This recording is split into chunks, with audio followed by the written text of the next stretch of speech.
session, the Honorable Michael O. Saver presiding. You may be seated.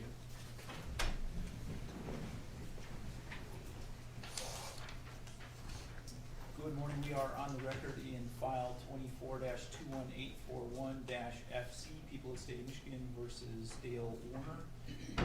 We are at this point ready to proceed with the remaining preliminary instructions to the jury and then opening arguments. Is there anything that we need to address on the record before we begin our jury? Yes, Your Honor. Just briefly, as far as the, there was a protective order that was over the x-ray of the tank, and that protective order anticipated that this would go to trial. We would just ask this court to allow us to disclose that x-ray at this point in time. I don't believe there was an objection. No, Your Honor. The court had issued a protective order on February 26, 2025, and the order does appear to indicate that if this does go to trial, the x-ray would be used, but because the protective order is in place, Ms. Wise and I discussed the matter, and we think that the court just needs to issue a verbal ruling that the x-ray can be displayed in court and used at trial. Okay then, so to the extent that that protective order needs to be modified to allow for that evidence to be displayed in court for the purposes of this trial, I will make that modification. Thank you, Your Honor. Thank you, Your Honor. The only other two matters are, one, there was a discussion in chambers about a text message exchange between Ms. Warner and a young woman named Madison. We had objected on hearsay grounds. The court had indicated that it does not believe it's hearsay, so that text message will be used during the government's opening PowerPoint. And then also we had a question about a photograph being used because there had been some enhanced photos. We discussed it with the government, and the photograph being used in the government's PowerPoint, as well as which will subsequently come in as an exhibit, is not an enhanced photograph. So I just wanted to make that clear on the record, so there will not be an issue. It's a still from a body cam. All right. Thank you. That's correct, Your Honor. Okay, and I would indicate that the discussion with respect to that text message is accurate. I did indicate that that text message, in my opinion, is not hearsay because it was not being offered for the truth of the matters asserted in that statement. I do recognize that it did involve two levels of hearsay, but I think that the answer is the same regardless. The text is not being used to establish the truth of the matters in those statements. Is there anything else we need to address on the record before we bring our jury in? No, thank you, Your Honor. No, thank you, Your Honor. All right.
Thank you. You can be seated.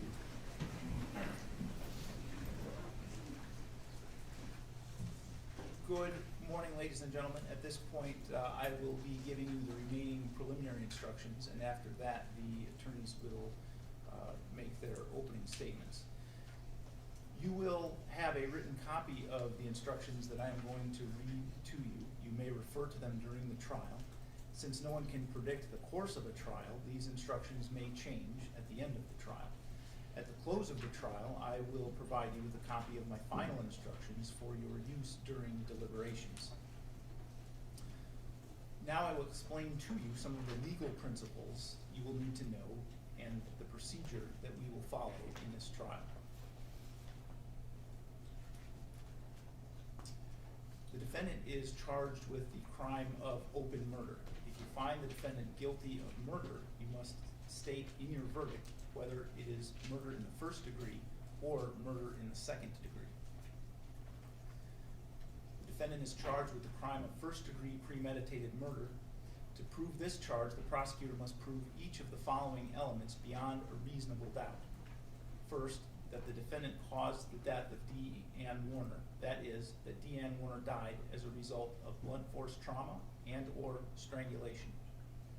Second, that the defendant intended to kill Dee Ann Warner. Third, that this intent to kill was premeditated. That is, thought out beforehand. Fourth, that the killing was deliberate, which means that the defendant considered the pros and cons of the killing and thought about and chose his actions before he did it. There must have been real and substantial reflection for long enough to give a reasonable person a chance to think twice about the intent to kill. The law does not say how much time is needed. It is for you to decide if enough time passed under the circumstances of this case. The killing cannot be the result of a sudden impulse without thought or reflection. You may also consider the lesser charge of second-degree murder. To prove this charge, the prosecutor must prove each of the following elements beyond a reasonable doubt.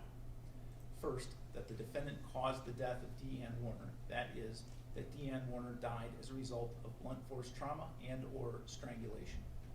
Second, that the defendant had one of these three states of minds. He intended to kill, or he intended to do great bodily harm to Dee Ann Warner, or he knowingly created a very high risk of death or great bodily harm, knowing that death or such harm would be the likely result of his actions.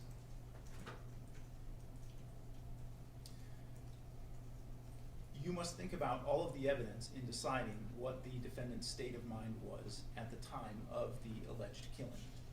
The defendant's state of mind may be inferred from the kind of weapon used, the type of wounds inflicted, the acts and words of the defendant, and any other circumstances surrounding the alleged killing.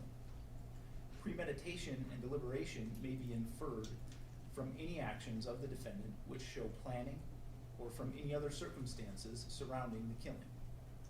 The prosecutor need not prove a motive for the killing, but you may consider evidence of motive in deciding if there was premeditation and deliberation. Motive by itself does not prove premeditation and deliberation. The defendant is charged in count 2 with tampering with evidence. The defendant is charged with intentionally removing, altering, concealing, destroying, or tampering with evidence to be offered at an official proceeding. To prove this charge, the prosecutor must prove each of the following elements beyond a reasonable doubt. First, that there was some evidence to be offered in a present or future official proceeding. An official proceeding is a hearing held before a legislative, judicial, administrative, or other governmental agency, or a hearing before an official authorized to hear evidence under oath, including a referee, a prosecuting attorney, a hearing examiner, a commissioner, a notary, or another person taking testimony in a proceeding. Second, that the defendant removed, altered, concealed, destroyed, or otherwise tampered with that evidence. Third, that when the defendant removed, altered, concealed, destroyed, or otherwise tampered with that evidence, he did so on purpose and not by accident. Fourth, that the evidence that the defendant removed, altered, concealed, destroyed, or otherwise tampered with was used or intended to be used in a criminal case where open murder homicide was charged. The prosecutor must also prove beyond a reasonable doubt that the crime occurred on or about April 25, 2021 within Lenawee County. You may consider whether the defendant had a reason to commit the alleged crime, but a reason by itself is not enough to find a person guilty of a crime. The prosecutor does not have to prove that the defendant had a reason to commit the alleged crime.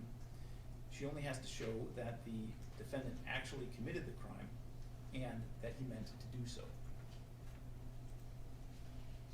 The defendant's intent may be proved by what he said, what he did, how he did it, or by any other facts and circumstances in evidence. A person accused of a crime is presumed to be innocent. This means that you must start with the presumption that the defendant is innocent. This presumption continues throughout the trial and entitles the defendant to a verdict of not guilty unless you are satisfied beyond a reasonable doubt that he is guilty. Every crime is made up of parts called elements. The prosecutor must prove each element of the crime beyond a reasonable doubt. The defendant is not required to prove his innocence or to do anything. If you find that the prosecutor has not proven every element beyond a reasonable doubt, then you must find the defendant not guilty. A reasonable doubt is a fair, honest doubt growing out of the evidence or the lack of evidence. It is not merely an imaginary or possible doubt, but a doubt that is based on reason and common sense. A reasonable doubt is just that, a doubt that is reasonable after a careful and considered examination of the facts and circumstances of this case. A trial follows this procedure. First, the prosecutor makes an opening statement where they give their theories about the case. The defendant's lawyer does not have to make an opening statement, but she may make an opening statement after the prosecutor makes theirs, or may wait until later. These statements are not evidence. They are only meant to help you understand how each side views the case. Next, the prosecutor presents their evidence. Prosecutors may call witnesses to testify and may show you exhibits like documents or objects. The defendant's lawyer has a right to cross-examine the prosecutor's witnesses. After the prosecutor has presented all of their evidence, the defendant's attorneys may also offer evidence, but they do not have to. By law, the defendant does not have to prove his innocence or produce any evidence. If the defense does call witnesses, the prosecutor has the right to cross-examine them. The prosecutor may also call witnesses to contradict the testimony of the defense witnesses. After all of the evidence has been presented, the prosecutor and the defendant's lawyer will make their closing arguments. Like the opening arguments, these are not evidence. They're only meant to help you understand the evidence and the way that each side sees the case. You must base your verdict only on the evidence. My responsibilities as the judge in this trial are to make sure that the trial is run fairly and efficiently, to make decisions about evidence, and to instruct you about the law that applies to this case. You must take the law as I give it to you. Nothing I say is meant to reflect my own opinions about the facts of the case. As jurors, you are the ones who will decide the case. Your responsibility as jurors is to decide what the facts of the case are. This is your job and no one else's. You must think about all of the evidence and all the testimony and then decide what each piece of evidence means and how important you think it is. This includes how much you believe what each of the witnesses said. What you decide about any fact in this case is final. Part of your job in deciding what the facts of this case are is to decide which witnesses you believe and how important you think that their testimony is. You do not have to accept or reject everything a witness says. You are free to believe all, none, or part of any person's testimony. In deciding which testimony you believe, you should rely on your own common sense and everyday experience. However, in deciding whether you believe a person's testimony, you must set aside any bias or prejudice you may have based on the witness's race, national origin or ethnicity, gender, gender identity or sexual orientation, or religion, age, or socioeconomic status. There is no fixed set of rules for judging whether you believe a witness, but it may help you to think about these questions. Was the witness able to see or hear clearly? How long was the witness watching or listening? Was there anything else going on that might have distracted the witness? Does the witness seem to have a good memory? How does the witness look and act while testifying? Does the witness seem to be making an honest effort to tell the truth? Or does the witness seem to evade questions or argue with the lawyers? Does the witness's age or maturity level affect how you judge his or her testimony? Does the witness have any bias or prejudice or any personal interest in how this case is decided? Have there been any promises, threats, suggestions, or other influences that affect how the witness testifies? In general, does the witness have any special reason to tell the truth or any special reason to lie? All in all, how reasonable does the witness's testimony seem when you think about all of the other evidence in this case? When it is time for you to decide the case, you are only allowed to consider the evidence that was admitted in this case. Evidence includes only the sworn testimony of witnesses, the exhibits admitted into evidence, and anything else I tell you to consider as evidence. The questions the lawyers ask the witnesses are not evidence. Only the answers are evidence. You should not think that something is true just because one of the lawyers asks questions that assumes or suggests that it is. I may ask some of the witnesses questions myself. These questions are not meant to reflect my opinion about the evidence. If I ask questions, my only reason would be to ask about things that may not have been fully explored. During the trial, you may think of an important question that would help you understand the facts in this case.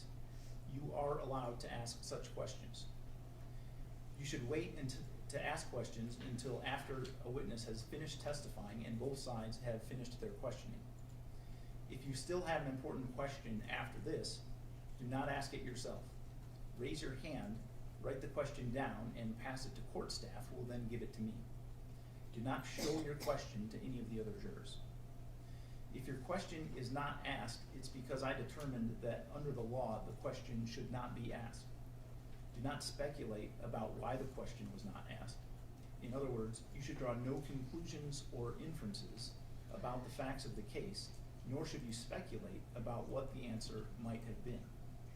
Also, in considering the evidence, you should not give greater weight to testimony merely because it was given in answer to questions submitted by members of the jury.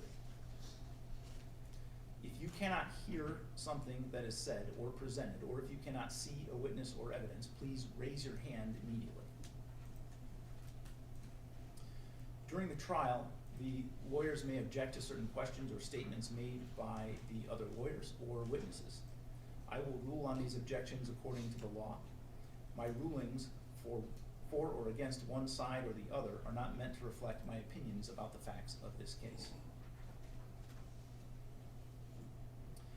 Sometimes the lawyers and I will have discussions outside of your hearing. Also, while you are in the jury room, I may have to take care of other matters which have nothing to do with this case. Please pay no attention to those interruptions. You must not discuss the case with anyone, including your family or friends. You must not even discuss it with the other jurors until the time comes for you to decide the case.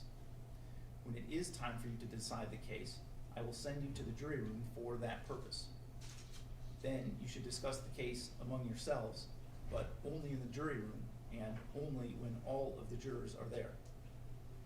You must not talk to the defendant, the lawyers, the witnesses, or anyone who may be connected with the case. This means that you may not speak to these individuals even if it has nothing to do with this case. You should be very cautious about speaking to people because you may inadvertently speak to someone who is connected to the case. This restriction is necessary to avoid even the appearance of any improper conduct on anyone's part. If anyone tries to discuss the case with you or in your presence, tell them to stop. Explain that you are a juror and you are not allowed to discuss the case. If they continue, leave and report the incident to court staff as soon as you return to court. When the trial is over, these restrictions will no longer apply. When the trial is over, you may, if you wish, discuss the case with anyone. The restrictions I'm about to describe are meant to ensure that the parties get a fair trial. In our judicial system, it is crucial that jurors are not influenced by anything or anyone outside of the courtroom. Under the law, the evidence that you consider must meet certain standards. For example, witnesses must swear to tell the truth, and the lawyers must be able to cross-examine them. Because information obtained outside the courtroom does not have these safeguards, it could give you incorrect or misleading information that might unfairly favor one side. These restrictions start now and continue until I discharge you from jury service. It is your duty as a juror to decide this case based solely on the evidence you see and hear in this courtroom. You must not consider information that comes from anywhere else. This means that until you deliver your verdict, you must not read, watch, listen to, or receive any information, including opinions or commentary about the case, whether in newspapers, on television, the radio, the internet, or social media platforms. You also must not research any aspect of the case during trial. This means research using a cellular phone, computer, or other electronic device to search the internet, as well as research with traditional sources like dictionaries, reference manuals, newspapers, or magazines. You must not investigate the case on your own or conduct any experiments concerning the case, including investigation or experiments using the internet, cellular phones, computers, or other electronic devices. You must not visit the scene of any event at issue in this trial. If it is necessary for you to view or visit the scene, court staff will take you there as a group under court supervision. You must not consider as evidence any personal knowledge you have of the scene. You must not share any information about the case by any means, including cellular phones or social media. This means that even if you are not discussing the case with someone else, you may not post any information about the case on social media websites or in any other manner. If you discover that a juror has violated these instructions, report it to court staff. You may take notes during the trial if you wish, but of course you don't have to. If you do take notes, you should be careful that it does not distract you from paying attention to all of the evidence. When you go to the jury room to decide your verdict, you may use your notes to help you remember what happened in the courtroom. If you take notes, do not let anyone except the other jurors see them during deliberations. Each night, your notes will be collected and locked in a filing cabinet. Your notes will not be examined by anyone, and when your jury service concludes, your notes will be collected and destroyed. You can see that we have chosen a jury of 16. After you have heard all of the evidence and my instructions, we will draw lots to decide which 4 of you will be dismissed to form the jury of 12. Possible penalty should not influence your decision. If you find the defendant guilty, it is the duty of the judge to fix the penalty within the limits provided by the law. I may have more instructions during the trial. After all the evidence has been presented, you will hear the lawyer's closing arguments. Following the closing arguments, I will give you additional instructions about the rules of law that apply to this case. You should consider all of my instructions as a connected series. Taken together, they are the law that you must follow. After my final instructions, you will go to the jury room to decide on your verdict. A verdict must be unanimous. That means that every juror must agree on it, and it must reflect the individual decision of each juror. It is important for you to keep an open mind and not make a decision about anything in the case until you go to the jury room to decide the case. You must not let bias, prejudice, or public opinion influence your decision. Each of us may have biases or perceptions about other people based on stereotypes. We may be aware of some of our biases, though we do not express them. We may not be fully aware of some of our other biases. Take the time you need to test what might be automatic or instinctive judgments and to reflect carefully about the evidence. I caution you again to avoid reaching conclusions that may have been unintentionally influenced by stereotypes. You must reach your own conclusions about the case individually, but you should do so only after listening to and considering the opinions of the other jurors who may have different backgrounds and perspectives from yours. At this point, we are ready to proceed with the opening statements. Mr. McCree.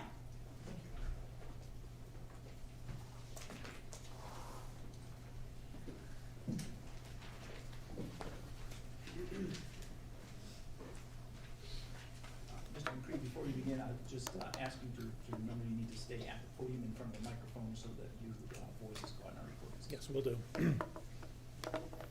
Good morning. Good morning. Now we get to start what we're here for. This is Dee Warner.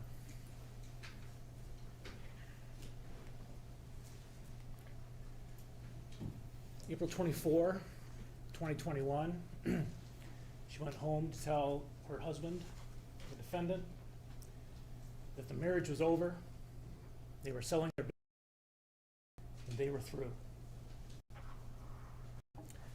She was never seen or heard from again.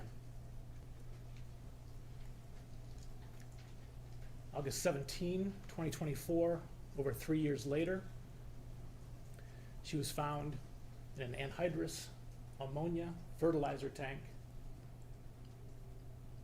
dead. How did she die? Well, the medical examiner examined her body. She had been strangled. She had blunt force trauma to her face and head. Her face and neck were wrapped in duct tape. She was in her pajamas, wrapped in a tarp, welded into a tank.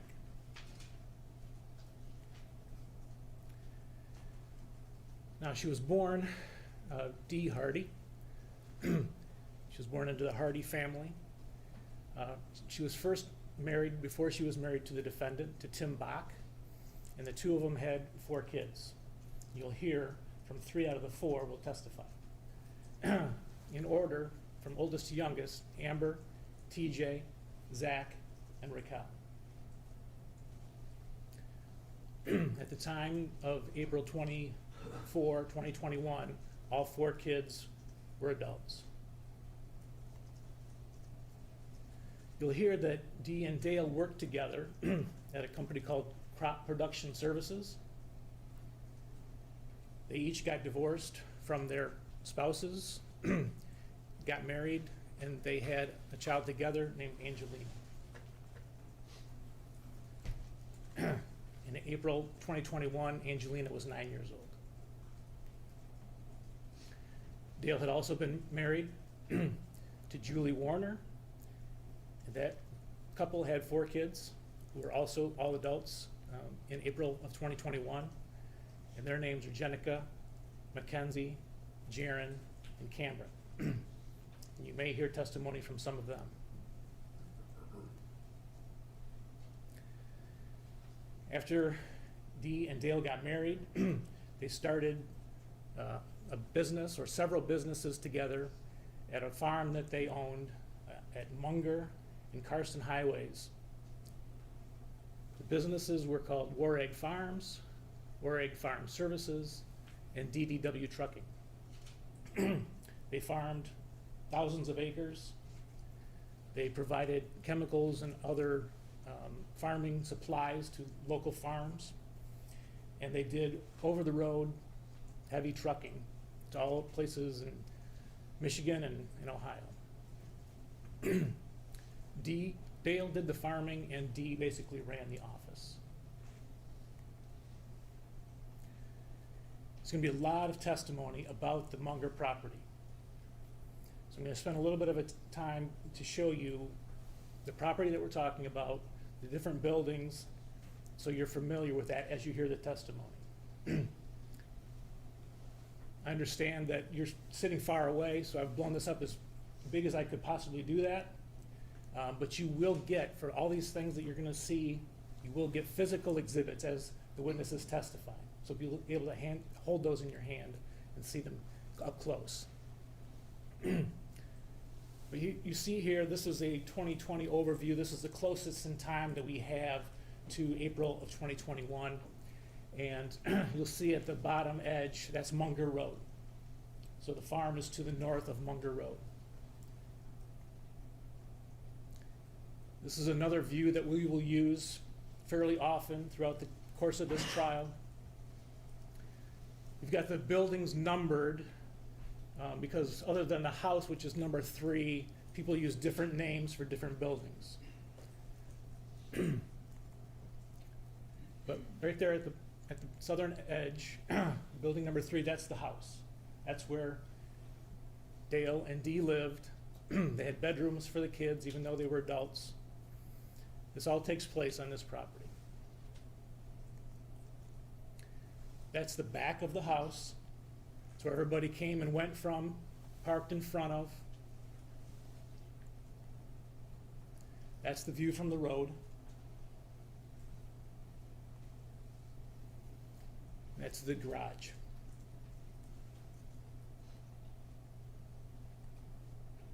Okay, that building to the west, number 1, I'm going to refer to it as the old shop. There's several witnesses refer to it as the old shop. That's where the mechanic would work on the farming equipment and the semi-trailers. This is a view from the porch of the house, and you see that building. That's the old shop, just to give you an idea of the perspective and the distance between these buildings. That's a shot from inside the old shop.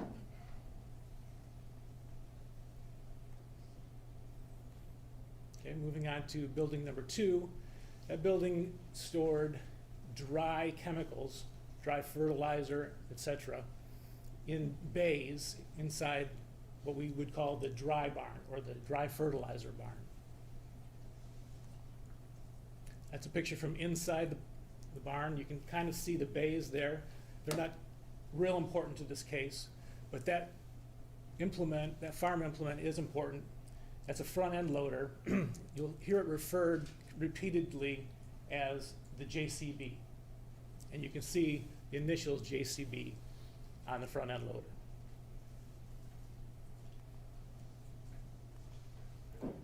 Okay, that the building facing north and south, that's building number 5. I know it's hard to see the numbers on these.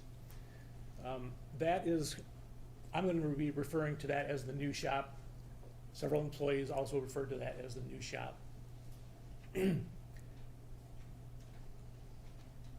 There's a side view, and you can see these large overhead doors. So they had bays, so they could drive large farm implements and other machinery in there to get out of the weather or to be worked on.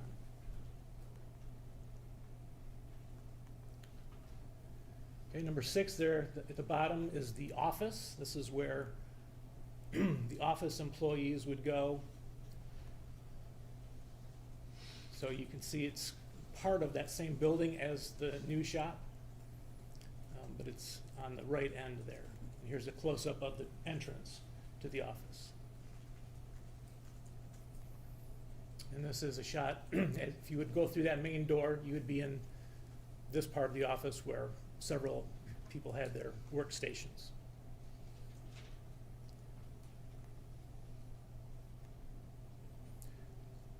To the northeast, building number 7 is the building where the large sprayer would go in and be filled up with chemicals to then be applied to the fields. We'll be calling that the spray barn. And you can see the sprayer can pull in one end, get filled up, and pull out the other end. I also want to bring your attention to this area to the northwest. I'm going to blow that up just to show you a few things. Right there in the middle, those 2 white tanks is where they stored the anhydrous ammonia. Again, it's a fertilizer. Tens of thousands of gallons were stored in those 2 tanks. Towards the bottom, you see 4 smaller tanks. Those smaller tanks would attach to the larger tanks and be filled with the anhydrous ammonia. That area there is referred to as the burn pile. This is where they would burn their trash. And this will be important as we go on.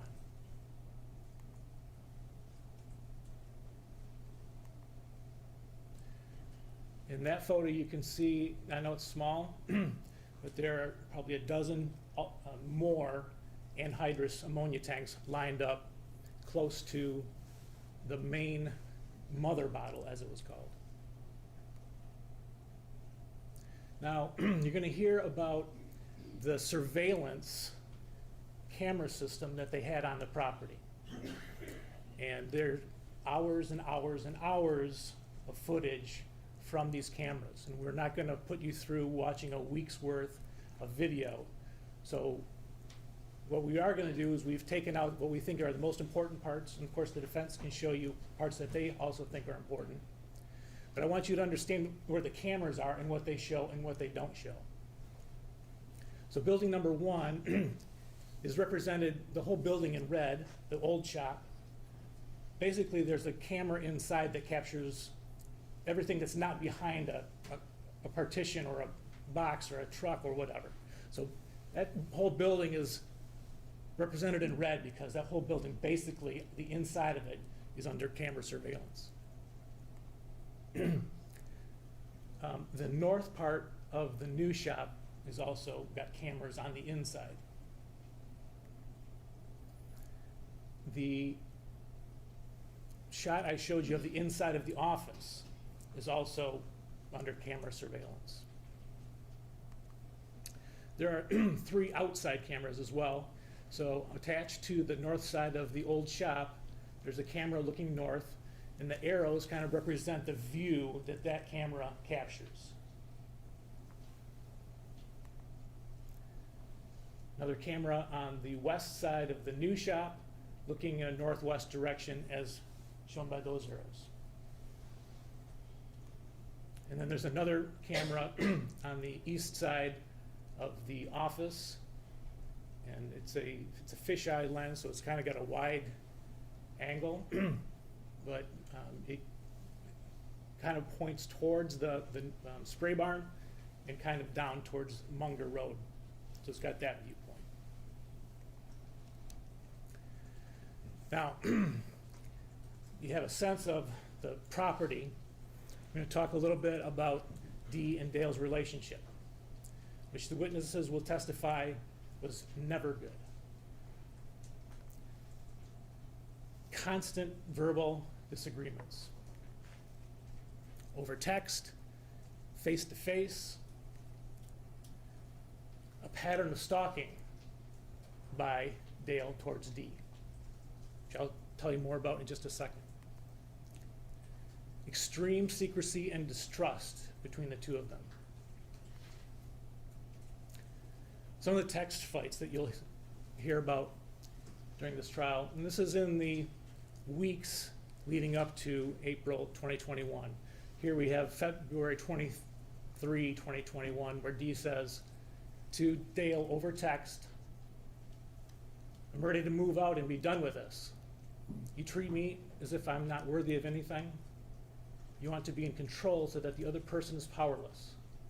I'm not going to live like this." 2 days later, we don't even talk. We are just roommates.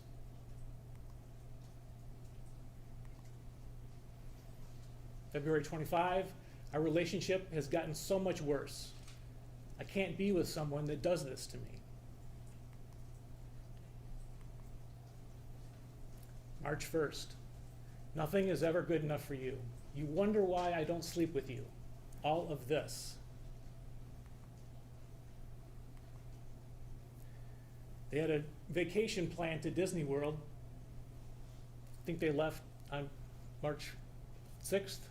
2 days before, she says, "Fuck you, I'm not going." You hear about face-to-face confrontations as well. Dee's daughter Raquel will testify to that. They had an exchange student from Italy staying with them, living with them, watching them, day after day. She'll testify. Giada Rowe is her name. And another young woman who was good friends and spent a lot of time at the Warner household. Her name is Madison Wolf. She goes by Maddie. We'll hear from her as well. Hardly a day would go by without a fight. There's one in particular that Stephanie Vocal will testify about. Stephanie was a good friend of Dee's. She also worked with Dee in the office. She says that at one point, Dale comes storming into the office in front of all the employees and puts his finger at Dee and says, "You, outside now," and proceeded to scream at her 2 feet away from her face in front of all the employees to see. Now on to the stalking behavior. Dee, her main car was a Cadillac Escalade.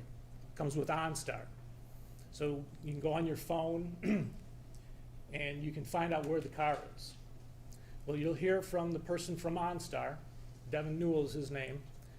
They were able to pull up their records, how many times that Dale tracked Dee over the period from January of 2020 through April of 2021, and it was over 2,000 times that he tried to get her, or did find her location. It's over 4 times a day.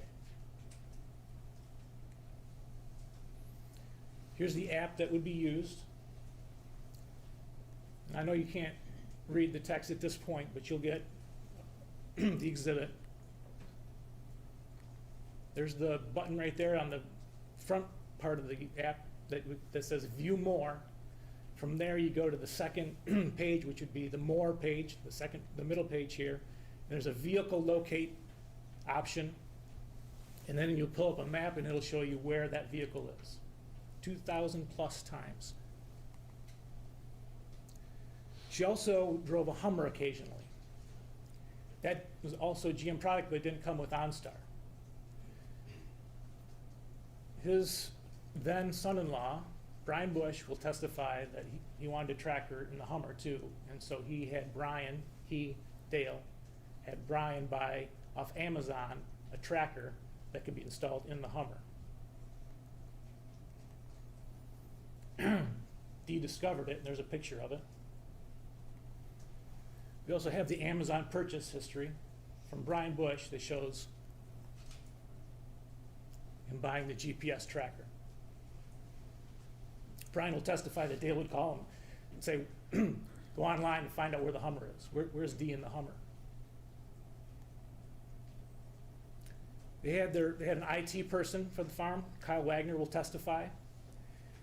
Dee was scheduled for a medical procedure, and Dale approaches him and says, can you clone Dee's phone for me? Basically download everything that's on there, all her texts, all her phone calls. And Kyle says, no, I'm not gonna do that.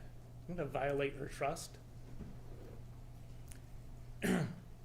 Later on, when the police got a hold of his phone, Dale's phone, they see that he took 90 photographs of Dee's text with her son, Zach. And you'll see that exhibit as well. At one point, Zach and Dee were hiding things from Dale in the Munger house, in Zach's bedroom. And Zach goes to get in his safe, and he can't get in it. Well, long story short, Dale had Brian, the guy who got the tracker, get an exact replica of Zach's safe, switched them out, and broke into Zach's safe and replaced it with the one he got off Amazon.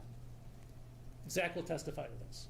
But again, June 11, 2019, we have the record from Amazon of the safe that Brian bought for Dale.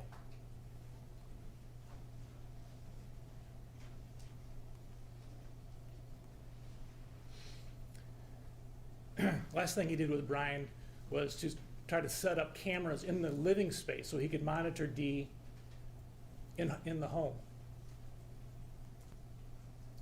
So here's the picture of the living room. I know you can't read this, but you will see this. At the bottom it says places for camera. And this text string had 3 photos. And here's another place he's suggesting for a camera. This is in the living space of the house. This is in the kitchen area. Again, place for a camera.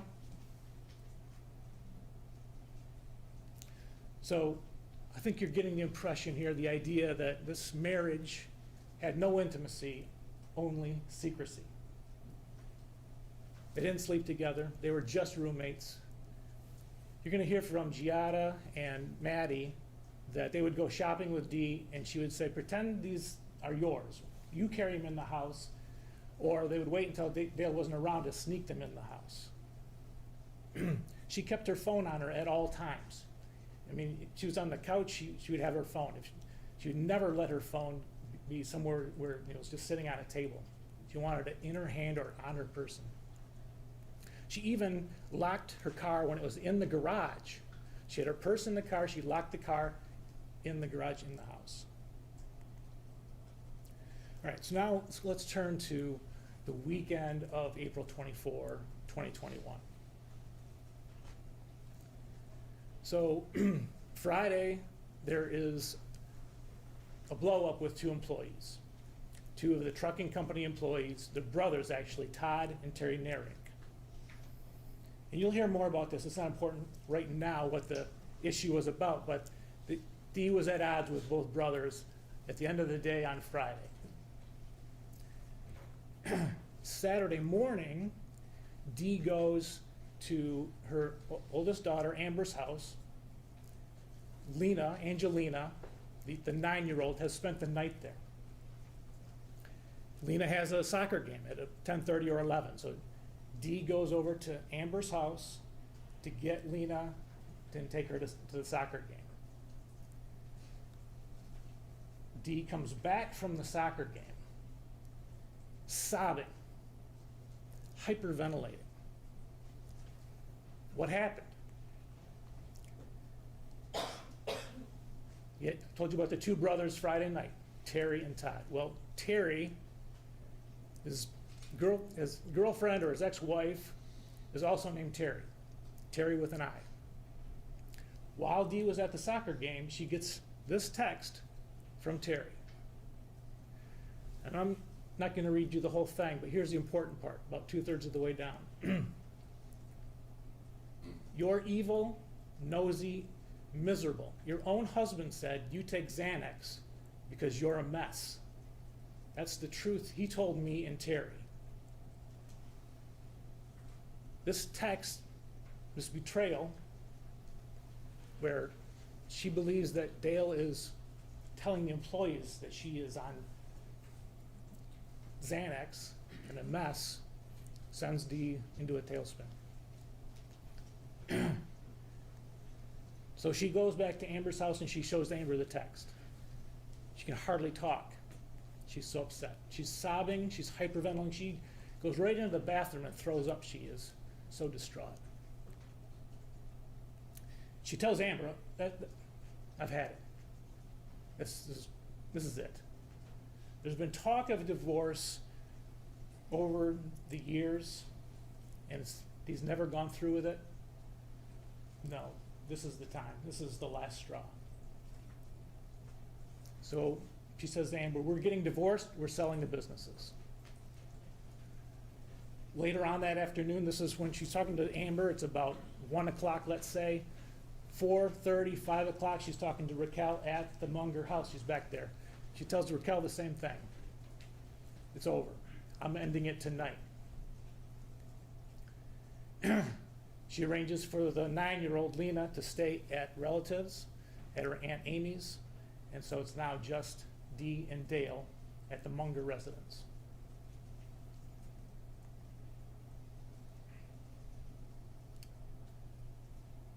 Now, Dale, after Dee goes missing Saturday night into Sunday, he speaks with the police numerous times, and you're going to hear these interviews. And so he's acknowledged that he got a call Saturday, late morning, when he was out in the field doing his farming things. Dee calls him.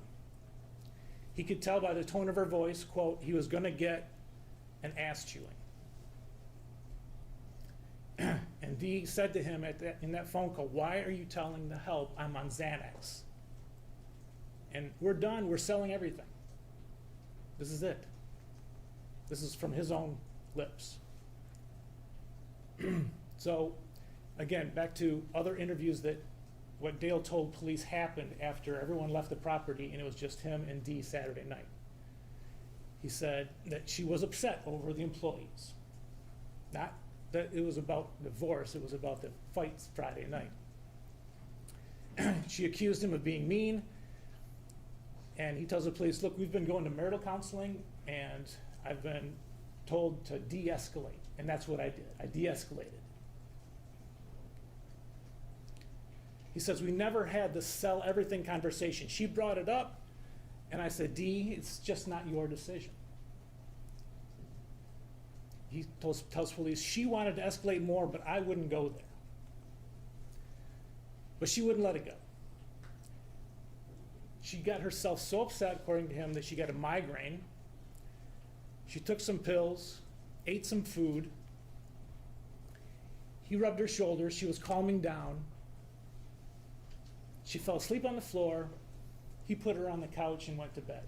And that's all that happened Saturday night.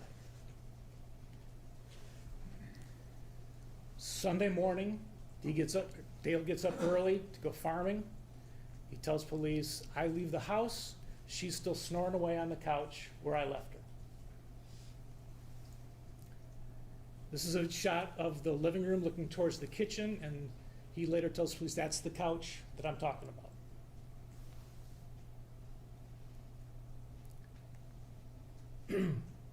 Seven o'clock, the surveillance cameras that I talked to you about earlier, they show him getting on the JCB. And here's that.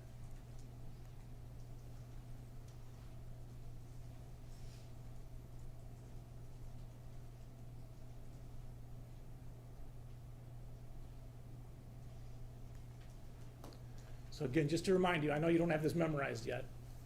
We're talking about number 2, the dry fertilizer barn at the top, and the camera that you just saw was the camera off of building number 1, the old shop, pointing north. There's a blow up of that. There's the area that we saw the JCB in. You can see if that JCB had turned in front of the old shop, it would be heading right toward the house. Between the house, number 3, and the dry barn, number 2. Okay? He acknowledges that he drove the JCB up to the house. Okay? Sunday, later that day, witnesses will actually see the JCB tracks going up to the house. If you recall from the camera angles, there's no camera that shows that stretch from south of the dry barn to the house. So that it's not on camera, him driving up to the house. But witnesses will say, yeah, we saw the tracks, and Dale agrees he did drive up to the house. So the tire marks out front, so on Sunday, when someone comes over here and they see the tire marks from the JT, well, I'm sorry, I forget it, whatever the yellow one on the motor, up to the porch, do you recall? I mean, it's aggressive, the Dee tried it, so do you remember, did you do anything? You did it for us the other day for trash. I told you, when I went out, I forgot, I pulled out the JCB, I pulled over this way, I forgot something, I run into the house, grabbed it. I think I probably forgot my tool that I opened everything up with, so. You said you drove that over there, but you didn't say so. So I didn't ask you. Right, I pulled out, I said, shit, I didn't get this, I ran in, grabbed it, went back out, and I went back around. I opened everything up. Okay, you'll see the man in the orange shirt. That's Kevin Grucka, Detective Kevin Grucka is now retired. He was the lead investigator on this case for the first months or a year. So what does Dale say? That Dee was snoring away when he gets ready to spray. 7 o'clock, surveillance shows he's on the JCB, drives up to the house. Then when he was interviewed later by the Michigan State Police, they said, can you mark on a map where you drove up with the JCB? And he did. Here's the map they gave him. It's going to be impossible for you to see the X. Apologize for that. Couldn't blow it up any bigger than that without making it totally blurry. With that red circle, I added to this to show you that's where the X was, or is when you will see the exhibit. That's about as close as I can get it. And again, right there is the X. Okay, so we're looking at the back of the house, and basically right in line with that peak coming off the main part of the roof. All right, so you can see that same peak. You can see my blue X. That's not part of the photo. But essentially where the X was in the picture that Dale marked up when he was being interviewed by the Michigan State Police. All right, now I want to talk about the Hummer on Sunday.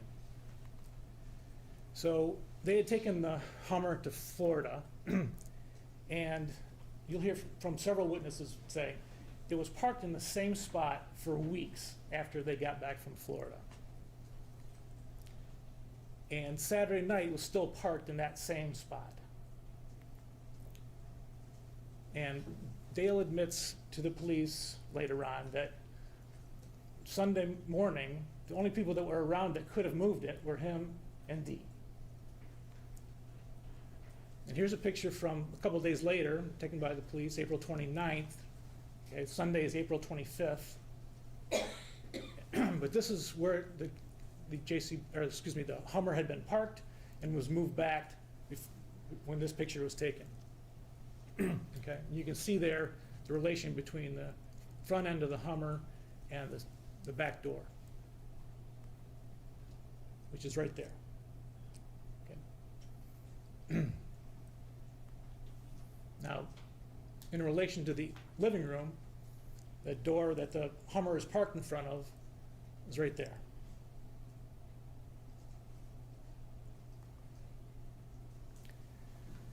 Again, back to Devin Newell and the OnStar records. He'll testify that at 7:08, okay, remember 7 o'clock, JCB comes up to the house.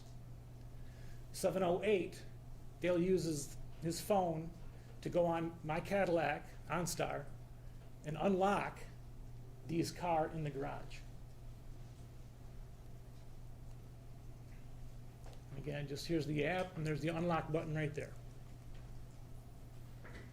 There's the garage door open. Again, this is a couple days later, April 29th, but that's where Dee always parked her Escalade. Okay. And you'll hear that Dee locked her purse in the car, but after Sunday, April 25th, no one could ever find it.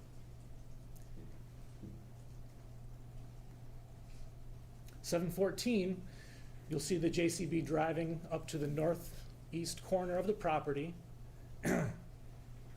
You'll also hear that Dee's phone made the last contact with the cellular network at 7:14. And after 7:14, her phone is never on again. Its last location is on the Munger property. We know that because there's a cell tower to the north and another cell tower to the south, and we know the distance the phone was from each tower, and we can triangulate that the phone was on the Munger property. You'll hear from a witness that'll tell you that. 7:45, he gets in the sprayer, leaves the property to go spray a neighboring property. And he's basically out spraying until a little after 11. When he leaves, he texts Dee's phone, going spraying, call you later. Okay, so he leaves at 7:45, so he returns at 8:15 for about a half an hour to reload, goes back out in the sprayer, and that's where he is for about 3.5 hours total. So he's gone. Daughter Raquel, Dustin Lally, and their kids, two daughters, they have a standing invitation for Sunday morning breakfast. Okay, so this is not something that's prearranged. They just show up expecting Dee to be there, expecting to have breakfast with her. They come in the house, she's not around. Okay. Now remember, she was on the couch snoring when he left. 9:30, they arrived. She's not on the couch anymore, for sure. Both of her cars are there. This is odd. Where is she? 9:41, Raquel texts, where are you? No answer. So they eat breakfast, not really alarmed yet, just kind of curious, why isn't she here? Why isn't she answering her texts? She always answers her texts. But they go back to their house, and you'll hear that they live only maybe a mile up the street. But before they even go in, Raquel's like, I'm going to call her. And it goes right to voicemail. Again, that never happens. Dee's phone is attached to her, and she will always answer. So they return to the Munger property to say, okay, something's not right here. So Raquel, they come back. The Hummer is now up at the office, and so is the JCB. She'll testify that actually the Hummer was up at the office when they were there at 9:30 for breakfast. So she figured, okay, Mom's not in the house. They must be in the office arguing. So Mom's not answering. Let's go to the office, and just make sure that everything's okay. So you'll see 10:09. She appears on that office surveillance camera looking for her mom, and Dee is not there.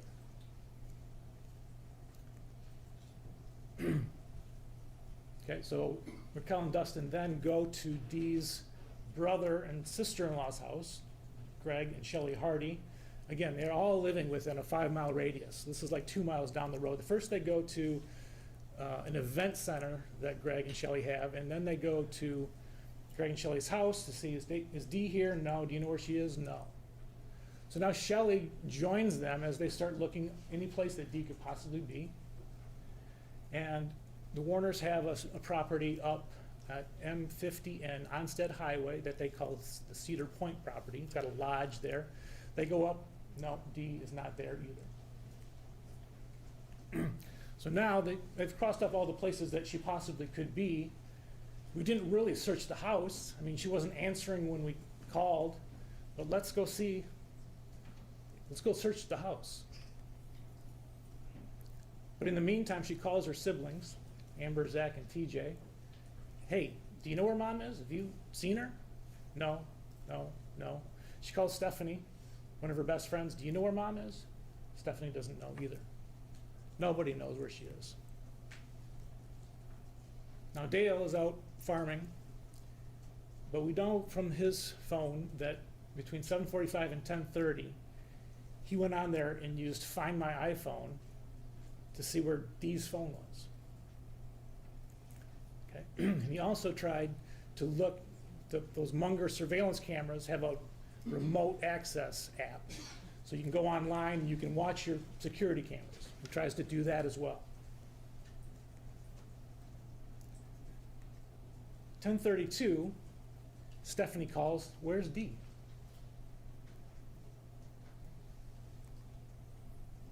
And his answer, well, when I left, she was sleeping on the couch. So Dale says, I'll come back.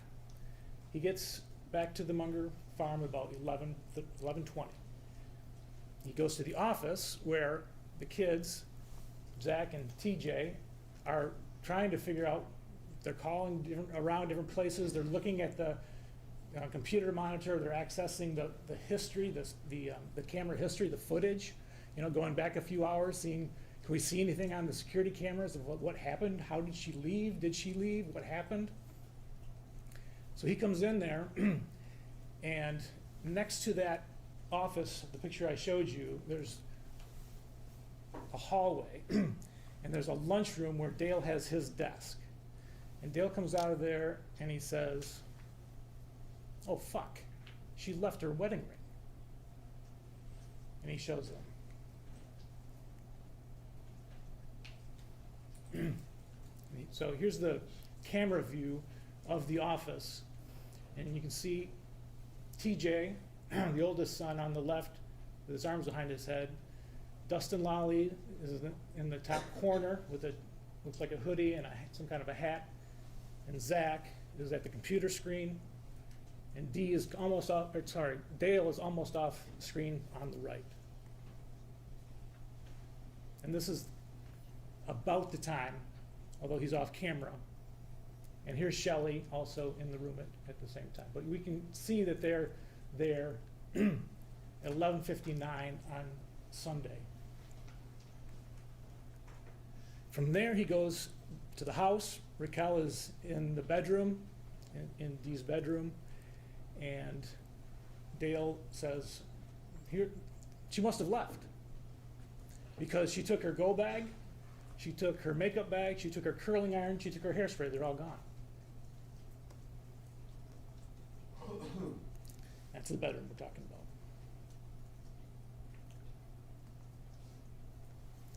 So the kids want to report her missing. None of this is adding up. Dale says, no, I don't want to do that right now. So they all meet up secretly at Zach's house. Not all, Amber's not there. It's TJ, Zach, and Raquel. And they make the call to the police because something is definitely wrong. 6:55 p.m., Sheriff's Deputy Austin Hall shows up at the Munger property and talks to Dale. Dale says, basically confirming the facts that I just went through with you, that Stephanie had called him. He found out from her that Dee was missing, that she had left her wedding ring, and he said, this is weird because, we've had arguments over and over, and Dee has left many times, but she always takes Lena. Okay. He says, yeah, we argue all the time, but she's never without her phone. And he says, yeah, she's secretive though, and she parks her car locked in the garage. So Deputy Hall leaves, he's taken his report. Monday, Detective Greca comes back and talks to Dale again, and he says, Dee left like she usually does, but again, he's going through the ways that this is different. Again, he says she never leaves Lena, she's never left her ring before, and she's never left without her vehicle. He admits that it was better that Lena wasn't there for their argument Saturday night, and he admits that on Saturday night Dee would not let it go. So that's the Monday interview with the police, and you'll see that. Tuesday, Detective Greca comes back, and he walks the property with Dale, looking in all the cabs of the trucks, looking for any possible place on the property that if Dee had some kind of episode, she might have gone and passed out or had some kind of distress. No sign. So he leaves.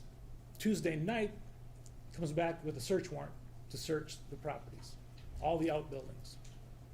Okay, and you'll see this on his body cam.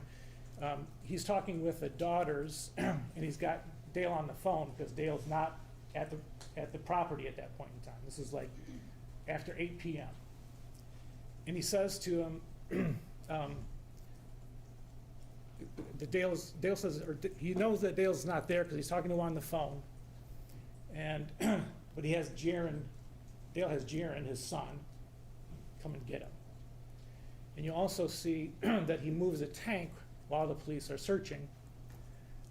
And the reason for that is the decision has been made to just let Dale do his farming, not to interfere with his farming.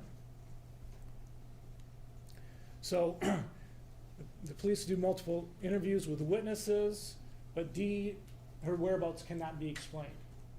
Okay, days and days and weeks and months go by.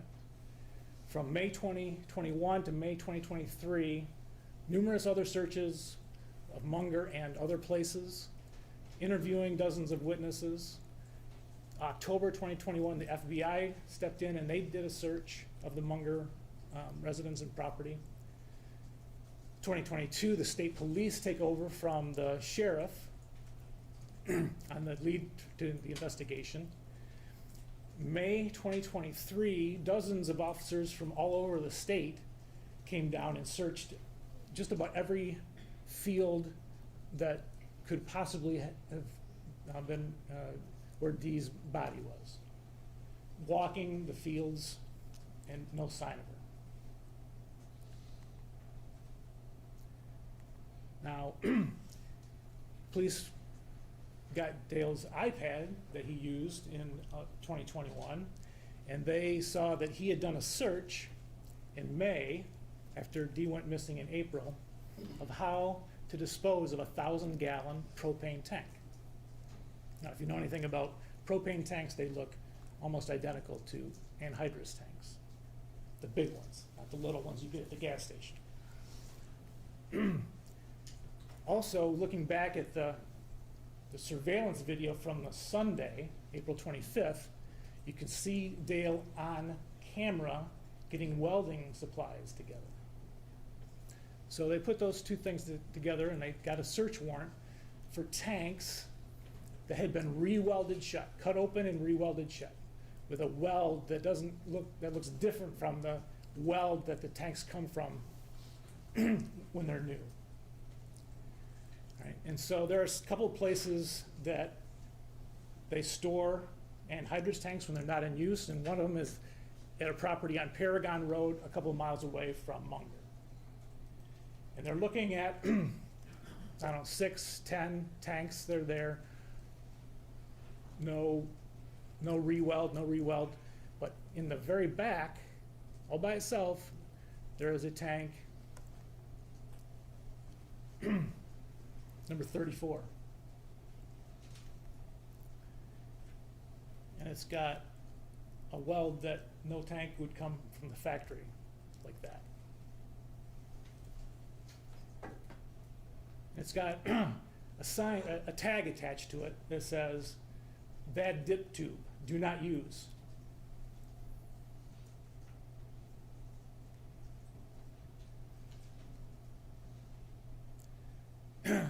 So they take the tank to get x-rayed. And here's what they find.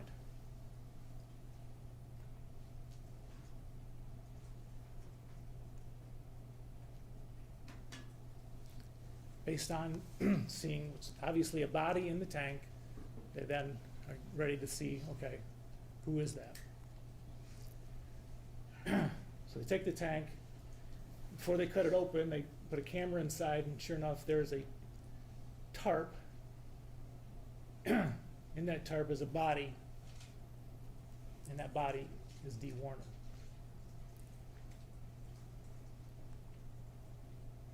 They test the tank. Dale's fingerprint is on the ammonia sticker that you see there.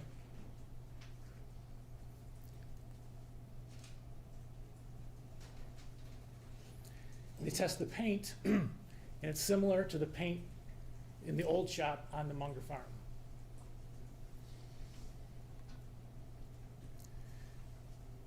Please consult with a welding expert. Okay, how would this be done? How would you cut a tank open, put a body inside, and re-weld it? Well, he looked at the tank.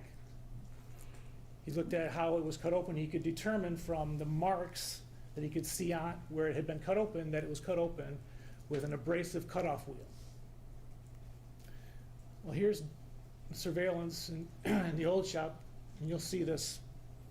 This is Dale with an angle grinder and cutoff wheels. The expert says, okay, it was welded shut with a gas metal arc welding process. And here's Dale also on Sunday afternoons standing by the welders in the old shop. The expert says, okay, there was something attached to the top of that cap that got cut off. It was probably a hook, so you could hold the cap while you're cutting it. There's Dale getting a hook on Sunday afternoon. He said, okay, you would use a chain, you'd hook that, you'd wrap the chain around that hook, that's how you would hold the cap while you're cutting it. There's Dale grabbing some chain.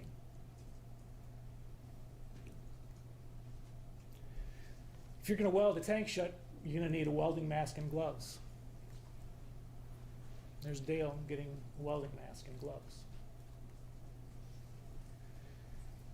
If you weld something, you're in short sleeves, you're actually going to get a sunburn.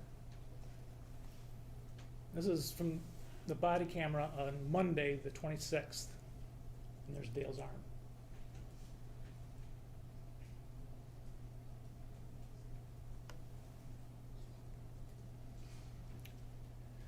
So now, please go back to all the surveillance All right, where's this tank? Let's see if we can find this tank. So we know that when Detective Greca came on Tuesday, he walked the property with Dale, looking for Dee. And here's a section of that body cam. Okay, and this is the area of the burn pile.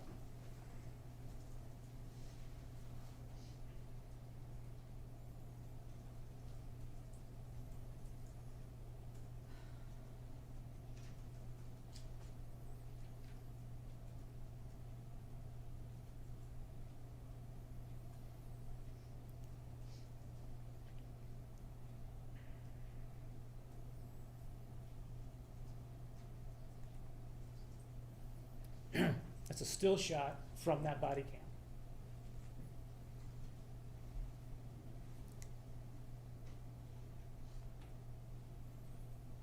I know that you can't see it from where you are. Again, you're going to get this as an exhibit.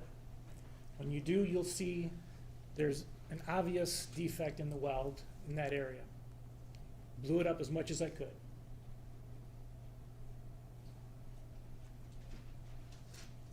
Remember the defect in the when the police found the tank in the barn in Paragon, right there. Also remember on Tuesday, in the evening, the police had come with a search warrant. Go back and look at the body cam from that search warrant. Again, I said, Dale's not on the property at that time. Detective Greca says to him, yeah, we're here with a search warrant. We've got cadaver dogs on the way. They're about 20 minutes out. Cadaver dogs that can smell human remains. Tells Dale, yeah, the cadaver dogs are about 20 minutes out. We're going to start the search. You're welcome to be here. You don't have to. You can come back if you'd like. As soon as Greca gets off the phone with Dale, he turns, and there's Dale's son, Jaron, on the phone. He's like, you talking to your dad? Oh, I just got off the phone with him. 20 minutes, the dogs will be there. Jaron leaves, comes back with Dale in 18. Here's what happens when he gets back.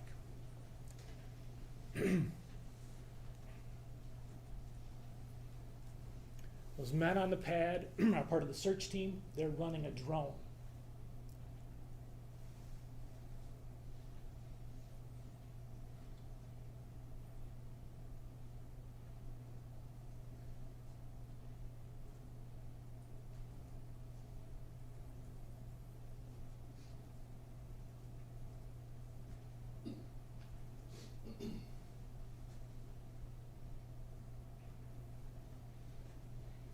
Here comes the JCB. Ryan Rank is one of those men. He's going to testify. It was Dale behind the wheel of that JCB. There it goes to the burn pile.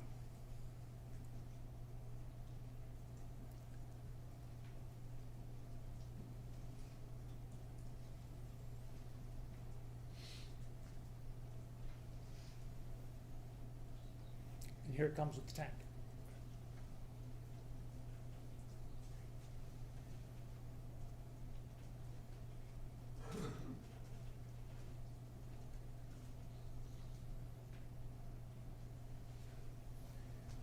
Ryan Rank, who was flying that drone, decided to capture it with his camera.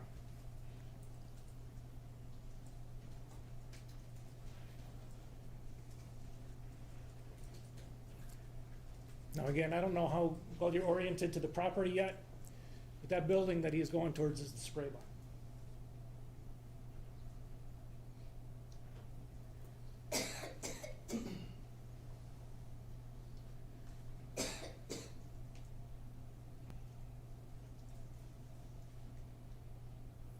There's the inside of the spray barn on Thursday the 29th with Dale spraying the floor. There's a different view of that.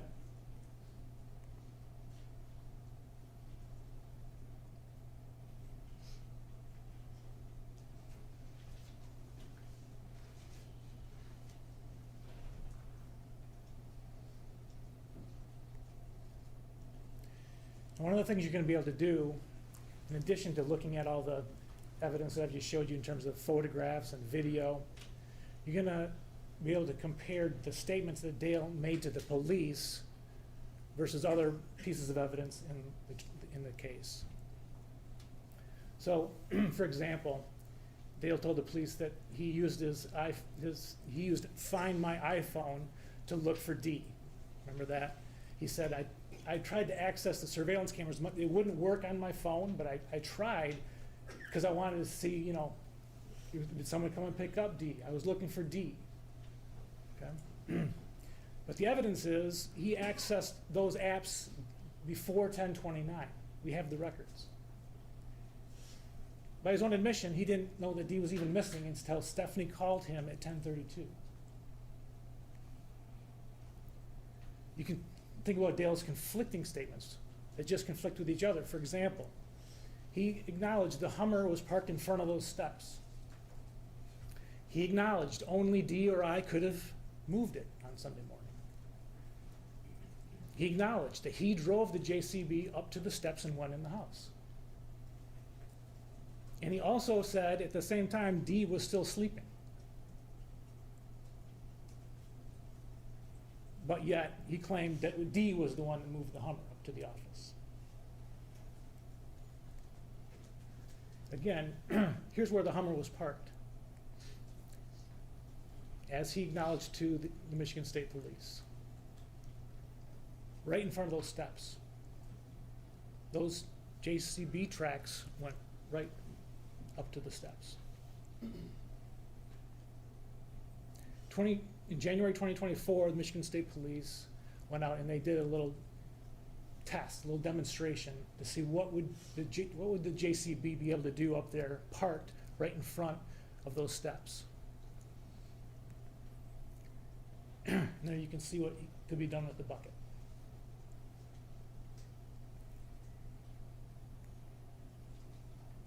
Other statements of Dale's that you should consider, or that you can. He told Raquel and the police that Saturday night he recited back to Dee their wedding vows. For richer for poorer, sickness and in health, etc. He also said to the police that he sure as hell wasn't getting divorced again. He'd already done that once. Now, Judge Olsaver read you the elements of the charges that you'll be considering at the end of the trial. Okay, so he's charged, you're going to be able to consider first-degree murder, second-degree murder, and tampering with evidence. And I know that you heard this already this morning. I just want you to have this in mind as you're listening to the evidence, the things that we have to prove beyond a reasonable doubt. We have to prove for first-degree murder that Dale caused Dee's death. And we have to prove that he did it intentionally, with the intent to kill. And for first-degree murder, we have to prove that he did it with premeditation and deliberation. Now, I hope you all remember back to when we did the jury selection, and you all agreed that it's possible for a person to run a red light with premeditation and deliberation. This does not take days of planning, even hours of planning. If you have time to weigh the pros and cons of your decision and you decide to go forward with it anyway, that is enough for premeditation and deliberation. Second-degree murder is similar. First element is that Dale caused Dee's death. And it could be with the intent to kill, or it could be with the intent to cause great bodily harm. You're not intending to kill, but you do something with the intent to cause great bodily harm, and death results, that's second-degree murder. Or if you do something so risky, okay, so if you knowingly create a very high risk of death or great bodily harm, knowing that death or such harm would be the likely result of his actions, that's enough intent for second-degree murder if he did that and caused her death. The other charge is tampering with evidence, okay? And again, so there's some evidence to be presented in a future official proceeding. Think of her phone, her purse, her body, right? If you have an autopsy, you can tell How did someone die? Was it natural causes? The defendant removed, altered, concealed, destroyed, or otherwise tampered with that evidence. He did so on purpose and not by accident. That's the third element. The evidence was intended to be used in a criminal case where open murder was charged, which is what he's charged with here. A couple other things that Judge Oldsaver will tell you that I want you to keep in mind in terms of proving his intent, that we can prove it, you can infer his intent from the type of wounds inflicted, the acts and words of the defendant, and any other circumstances surrounding the alleged killing. Motive may be important, but we don't have to prove that he had a motive or why he did this.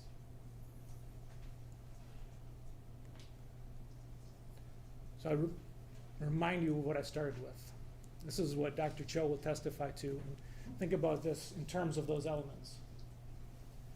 She was strangled. She had blunt force trauma to the face and head enough to have killed her.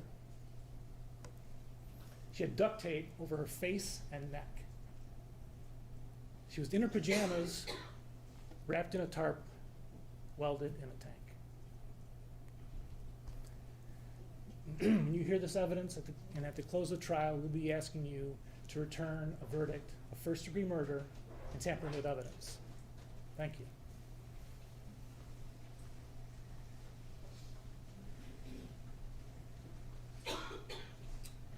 Shardy, does the defense wish to make a written statement? Yes, Ms. Vinsky will do that. Thank you.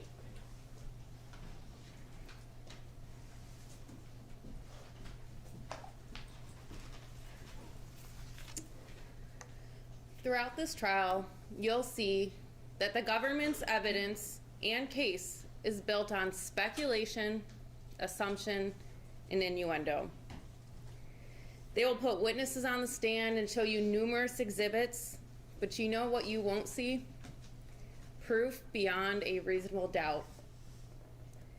The government has a theory, but there is no concrete evidence of that theory. That's what is important to pay attention to.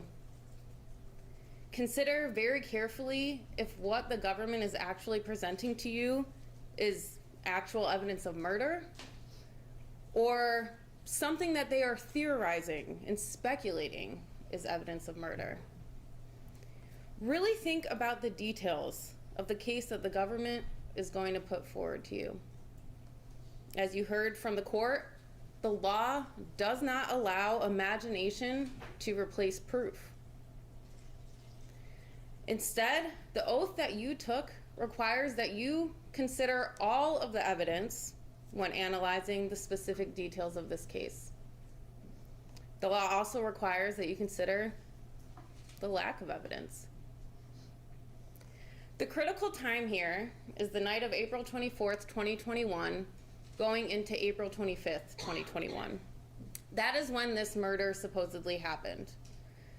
This time frame is when the government claims that Mr. Warner killed Miss Warner, moved her body, took a tank, cut it open, put Miss Warner's body inside of the tank, welded the tank shut, painted the tank, put more stickers on the tank, and then moved it.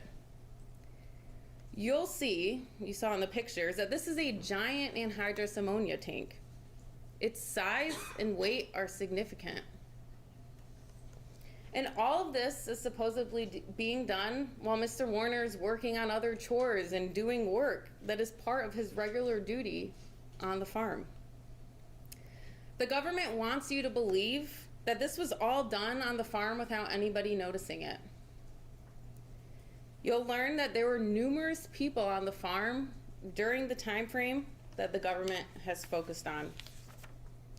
As early as 3:27 in the morning on April 25th, a truck driver comes onto the farm to load up a truck and make a delivery.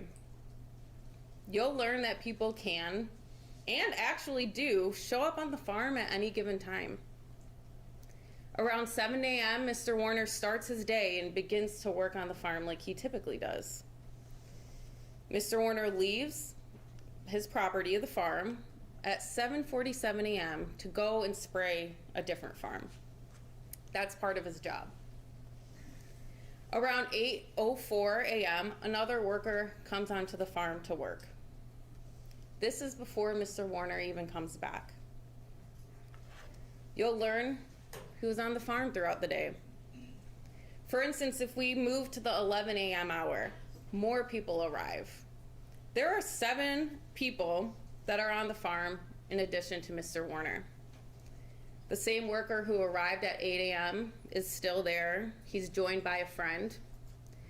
Miss Warner's son, her son arrives on the farm. Her son-in-law is on the farm. Another son joins them. Her sister-in-law arrives, and then her daughter arrives shortly after that. Again, in that hour alone, there were 7 people that were on the farm with Mr. Warner. The afternoon of April 25th is no different. At 2:31 p.m., Miss Warner's son-in-law, nephew, daughter, a farm worker, his friend, they are all on the farm. And then about 20 minutes later, another employee arrives. Here is another hour where there are 7 people on the farm with Mr. Warner. Mr. Warner didn't put restrictions on where people could go. He didn't know who would randomly show up and walk around. You'll see surveillance videos from the farm where they track people's movements and where they went. Again, this case is not about what might have happened. It's about what the evidence proves beyond a reasonable doubt and what it does not prove. Now, it's easy to point fingers after the fact. It's easy to take words and behaviors and take them out of context and twist them and intensify them into the stories that you will hear in trial. But at the end of the day, you all aren't here to judge whether Mr. Warner was a good husband or not. You're here to determine whether the government has proven beyond a reasonable doubt that Mr. Warner committed the crimes that he's charged with. You'll hear a lot of testimony throughout the course of this trial. I'm sure you're aware of that at this point, and I don't want to take up more time telling you what you're going to hear from the stand, but I do ask that you focus on 3 things when you're listening to the testimony. First, think about the government's own timeline for when they claim Miss Warner was murdered, and then the tank was cut open, Miss Warner was placed inside it, the tank was welded shut, painted, and moved. The government will try to force events to fit into this timeline that do not fit because they cannot fit within it. Their own timeline will fall apart with close examination. Second, pay attention to what's going on the farm, and including all of the people that are on the farm at the time that the government is claiming Mr. Warner is hiding Miss Warner's body. And third, consider how the investigation was conducted and how the police ignored other relevant information. In the end, the court will instruct you, and has instructed you at this point, that the burden of proof is beyond a reasonable doubt. That is the highest burden in our legal system. And this high burden is as it should be with the allegations we have here of murder and tampering with evidence. This is a burden that the government will not be able to meet. And because the government carries the burden of proof, any unanswered questions, any inconsistencies, any holes that the government does not fill because it cannot fill after hearing the facts are reasonable doubt. By the end of the trial, the government will not be able to rule out each and every reasonable doubt that exists in this case. And the law requires that even just one reasonable doubt means that there must be a finding of not guilty for Mr. Warner. So for all of these reasons and others that you will learn about, we ask that you follow your oath and follow the law and find Mr. Warner not guilty on all counts. Thank you.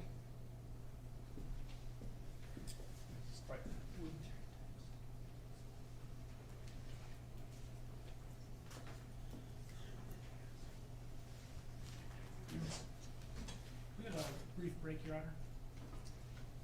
Yes, we can. So it's 20 after, are you talking 5, 10 minutes? Maybe 5, 10 minutes. Okay, so we'll take 5 to 10 minutes and come back with the prosecution's first witness.